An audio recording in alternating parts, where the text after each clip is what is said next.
এই ধরনের লঙ্কার চারা বা যে কোনো গাছের চারা, বিশেষ করে যেহেতু শীত চলে আসছে, এ সময় আমাদেরকে এই সেপ্টেম্বর মাসে যে সমস্ত শীতের ফুলের বীজের থেকে চারা তৈরি করব, তাতে যেন 100% আমরা সাকসেস হই, তার জন্যই আজকের আমার এই ভিডিও।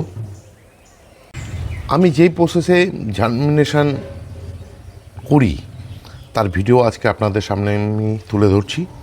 আপনারা ঠিক এই প্রসেসটি যদি গ্রহণ করতে পারেন, আমি কথা দিচ্ছি আপনাদের এই যে জার্মিনেশন 100% সফল হবে।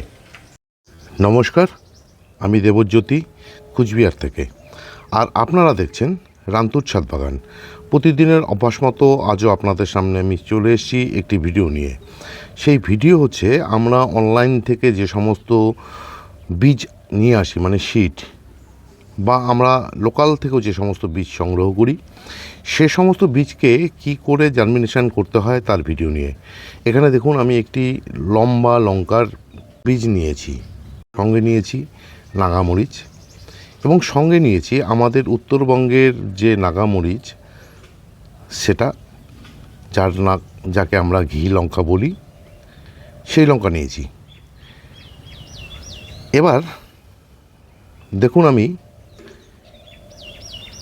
এই যে একটি বালির বেড তৈরি করেছি, এই বালিটিকে কিন্তু আমি 3-4 বার ছেলে নিয়েছি এবং সঙ্গে অন্তত 7 থেকে 8 বার ধুয়েছি, শুকিয়েছি, এই করে 7 বার থেকে 8 বার কিন্তু আমি এই কাজটি করে এই যে বেডগুলো তৈরি করেছি। আপনাদের সামনে আমি একটি বেডই তুলে ধরলাম, এবং সঙ্গে নিয়েছি হাইড্রোজেন পারঅক্সাইড 6%-এর, এবং একটি নিয়েছি ছিপি, যার মধ্যে মাপ লেখা রয়েছে 2.5 ml, 5 ml এবং 10 ml, সেই ছিপিটি নিয়েছি। সঙ্গে নিয়েছি 1 লিটার জল। এই জলের মধ্যেই আমি এই যে হাইড্রোজেন পারঅক্সাইড 5 ml ঢেলে দেবো। দেখুন, আমি 5 ml হাইড্রোজেন পারঅক্সাইড ঢেলে নিচ্ছি।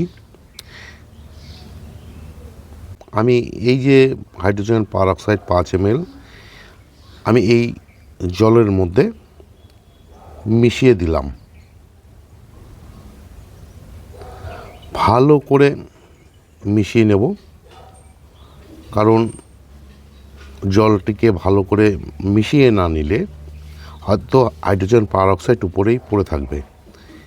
এবার এই যে কাপগুলোতে বীজগুলো নিয়েছি, এই যে দেখুন, 2টো কাপে নিয়েছি 2 ধরনের, এবং এই বাটিতে নিয়েছি আমাদের উত্তরবঙ্গের যে নাগামরিচ, সেটা।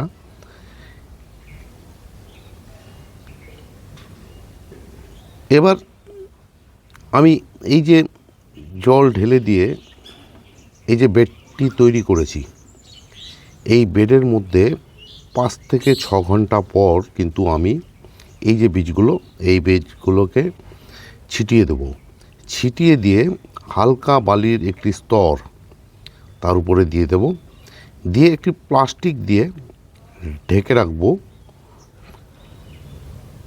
যতদিন পর্যন্ত এই বীজগুলো জার্মিনেশন না হয়, মানে বীজের থেকে যতদিন পর্যন্ত চারাগুলো না বেরোয় ততদিন। আমি যে বেডগুলো তৈরি করেছি, সেই বেডগুলো দেখুন, একে একে 3টি বেড রেডি করেছি। যে প্রসেসে আমি তৈরি করার কথা বললাম, সেই প্রসেসেই কিন্তু আমি সমস্ত বেডগুলোকে তৈরি করেছি, এবং একটি যে মাটির লেয়ার দেব, হালকা যে লেয়ার, তাতে রয়েছে 50% বালি এবং 50% মাটি, চেলে নেওয়া মাটি। সেই মাটি দিয়ে কিন্তু আমি লেয়ার দিয়ে দেবো। এবার আমি বীজগুলো ছড়িয়ে দিলাম। ছড়িয়ে দেওয়ার পর এই যে বেডটিতে দেখুন, এই বেডটিতে দিয়েছি আমি চিলি এক্সট্রা লং সিড, যেটা লম্বা লম্বা লঙ্কা হয়, সেটা দিয়েছি, এবং তার পাশেরটিতে দিয়েছি নাগামরিচ, যেটাকে নাগামরিচ বলে, সেটা।